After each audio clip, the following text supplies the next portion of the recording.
Why would you want to play instead of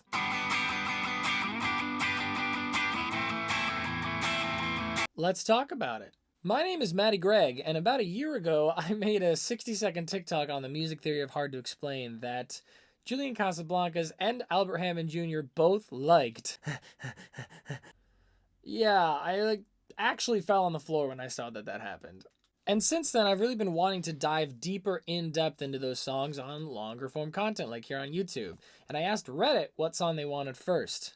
So here we go. Hard to explain. The Strokes have this really unique footprint when it comes to their songs. In terms of arrangement and orchestration, in addition to songwriting and composition, they are often much more complex than they might seem at first glance. And in a continuing series, I'm going to attempt to break down all of the components of that. So we're going to start here with one of my favorite Strokes songs, Hard to Explain, and one of their most ubiquitous footprints, which is their consistent downstrokes, the use of which creates a unique groove. And a groove can be thought of as a certain rhythmic profile that is defined not only by the space between each beats, which components of it have sustain, which ones don't, which ones poke in or out, but also the dynamics of the beat and all of the components of that orchestration. Because a lot of songs have the same BPM with the same breakdown of the time between notes, but it's the dynamic of each of those beats and offbeats that give any song its unique groove. Well, another way to think about dynamics is to think about it as energy. The more energy, the louder the dynamic, and vice versa. And I've drawn up here a very elementary looking graph with the amount of energy on the y-axis and the beats 1 and 2 and 3 and 4 on the x-axis. 4 and. If you were to play with accents, something like this, 1 and 2 and 3 and 4 and 1 and 2 and 3 and 4, it would look something similar to this. Do you see that? 1 and 2 and 3 and 4 and 1 and 2 and 3 and 4. See? Whereas if you played straight, consistent downstrokes like the Strokes do, it would look something like this. Which, as you can see and hear, has more energy overall than playing with accents. Ah, but Matty Gregg, there's no groove, there's no dynamics, there's no accents, it's just straight. That's boring. Well, on the contrary, similarly to the way the Strokes use each of their instruments to play different notes to create a more interesting tapestry of harmony, they do the same thing with their dynamics. Once you throw a drum kit into it, which adds its own type of energy, which would look something like this on top of the guitar, you can see that now there is a bit of a groove happening with varied dynamics on each beat. See, they just let the drums control where the accents are, which frees up the other instruments to add as much energy as they possibly can during each of these beats. So once you add up both guitars and the bass, getting all this consistent downstroked energy, and then add a drum beat on top of it, you end up with this high energy groove that is recognizable as a rock beat, but with a ton of total sum energy to it. And you need not worry about playing the accents with the other instruments because the drums take care of it. Listen to this. I'm going to play a consistently downstroked guitar and do a terrible beatbox along with it, and you'll hear it'll still work.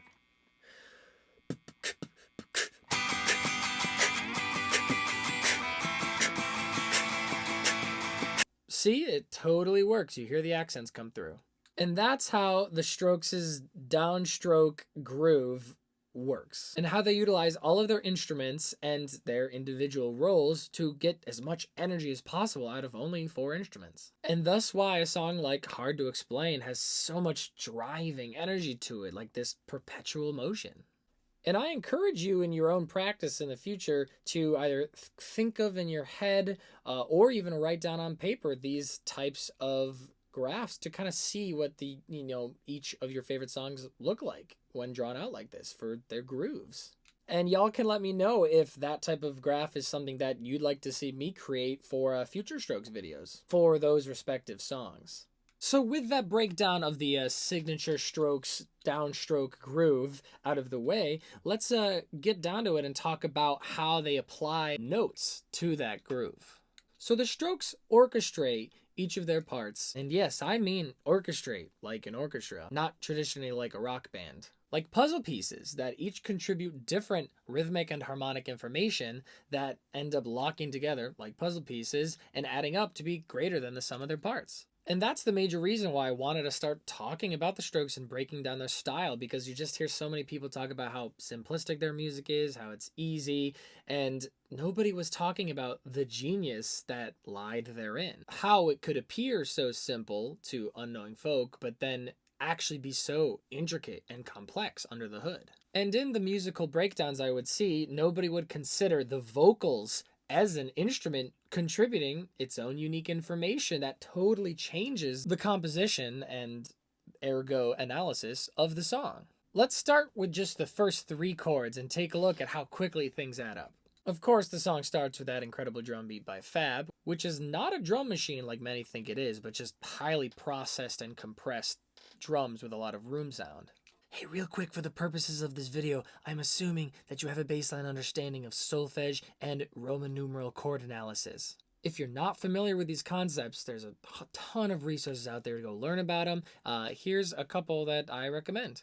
Nick's guitar part plays a G major, then a G major inversion up the neck, and an A minor. Nikolai's bass part at the same time goes Do, La, Re. So together they create a 1, 6, 7, 2. Already we have great voice leading, because you hold the G, but just move the bass chord and you already have a different chord. We'll talk about voice leading more in depth in another video. But then once you add Albert's guitar and part of it, just Do, Ti, Do.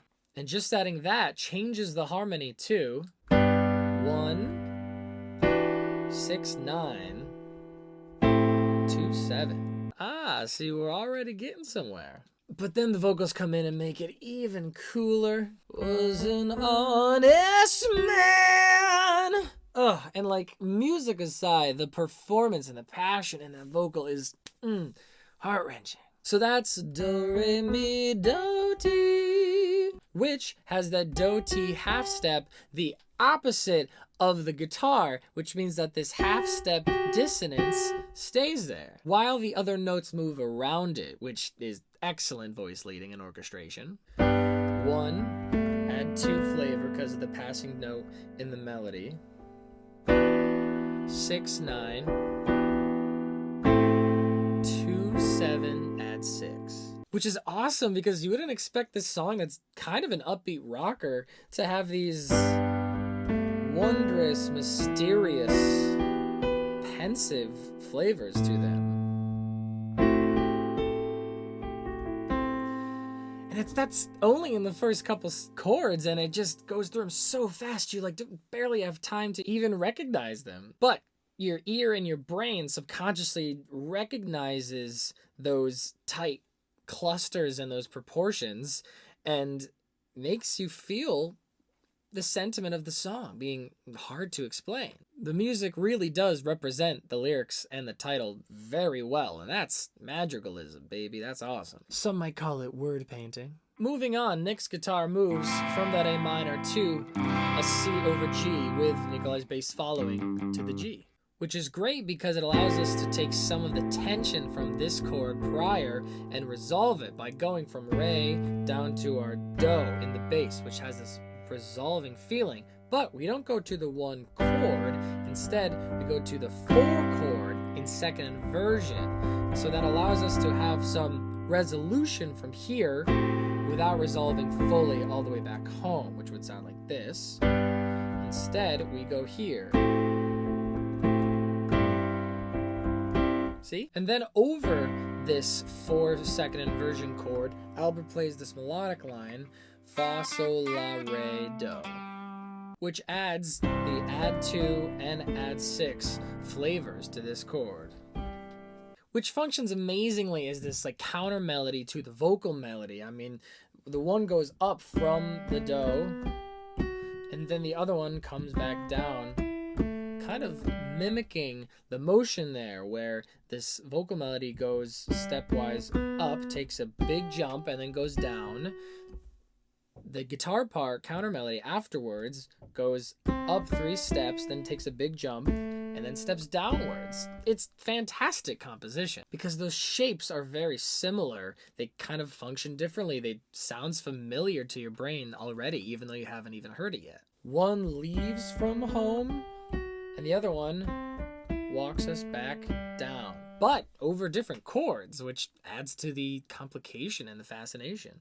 And by the way, on that topic of, specific lines and the way those lines fit over chords, I will say that I am not going to really be doing much sheet music on my channel because though I read sheet music, I don't think in sheet music, and I don't think one has to understand these concepts at all. I think that's a major barrier to entry for music theory for a lot of people. So if you want to say like, oh, the melody, goes fa, sol, la, re, do over a 4 chord, I think it's totally reasonable to say like, yes, that is a 4 chord in second inversion with flavors of 2 and 6.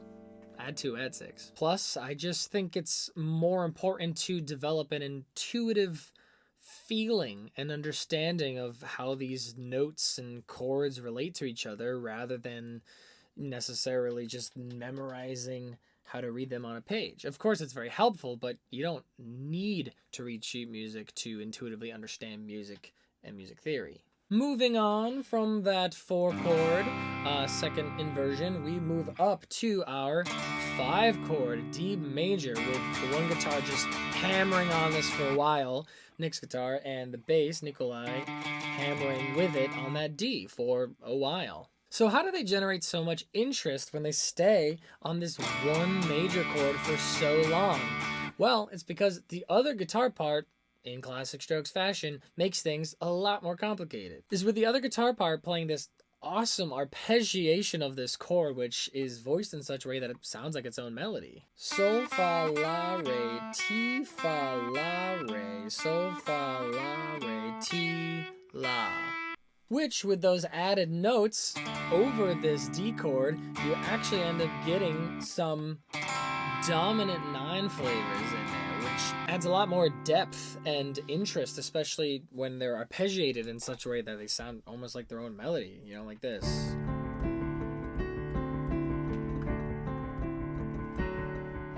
And while the guitar is jumping all over the place back and forth, the vocals do this nice little gentle jaunt downwards as we Vodafone try to take control, which is sol, fa, mi, fa, re, sol, la, mi, fa, re, mi, re, do, which is awesome because it kind of completes our line from earlier before. The vocal melody going, was an honest man, starts here on the low do here and goes all the way up and then travels all the way back down.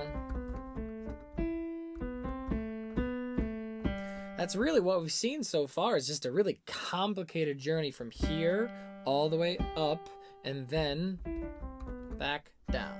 You see, they're so efficient. They squeeze so much musical mojo out of these contours and these ideas, because even though this goes up and comes all the way down over these couple of chords, we've kind of already got a resolution with, after this first vocal line, the guitar counter melody.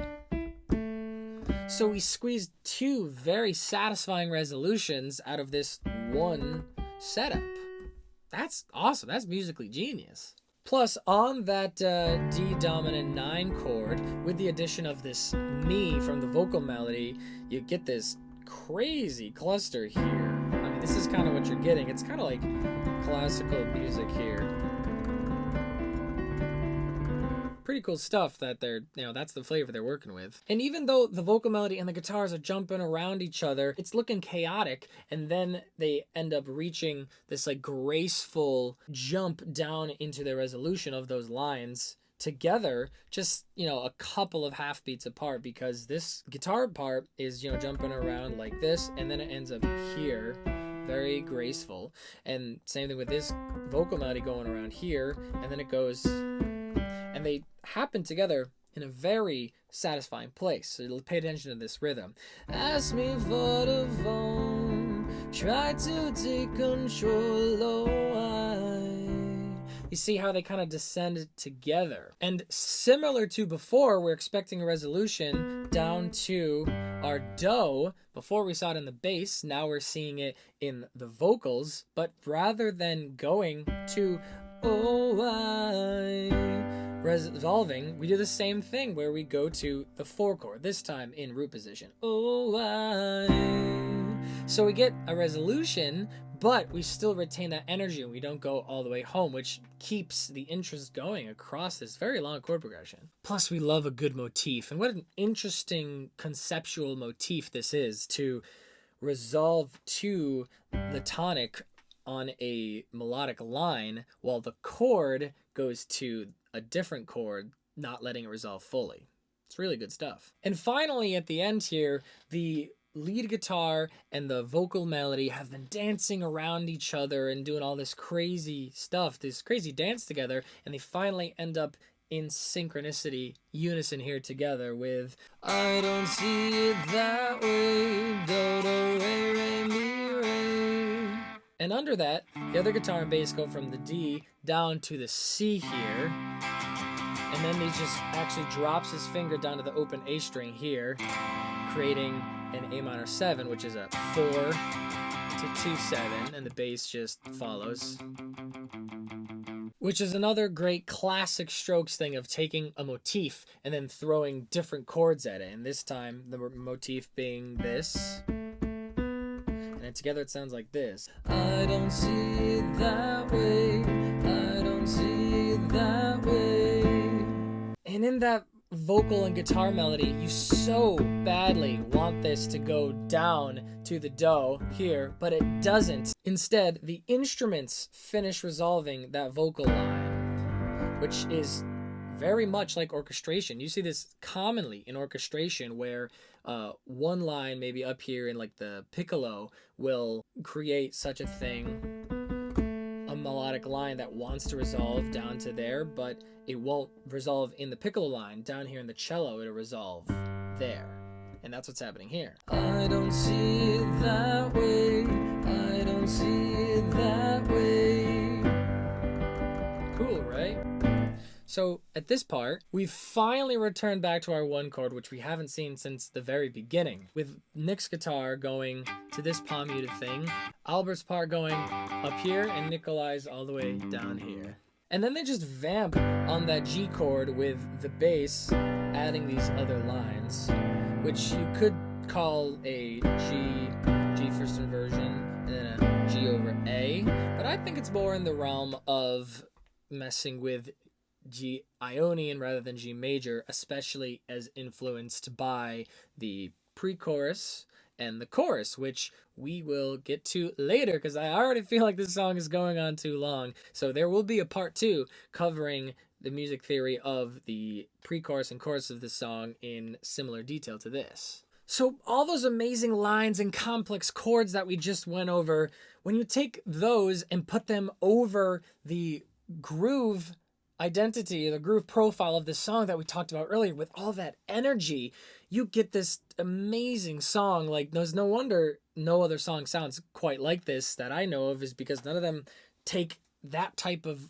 high energy groove with these type of complex chords and interweaving lines in the same way that this song does. You know, it's amazing. I imagine in my head, and this is probably informed by the music video, because I think the music video starts like with a car going down the highway.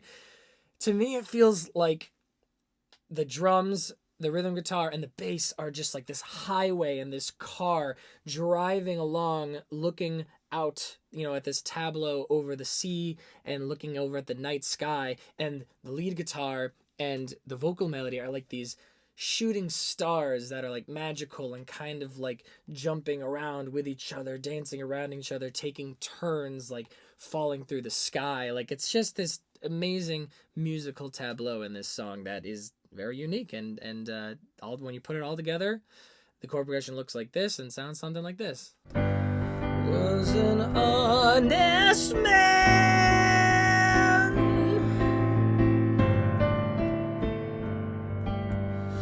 asked me for the phone, tried to take control. Oh, I don't see it that way. I don't see it that way.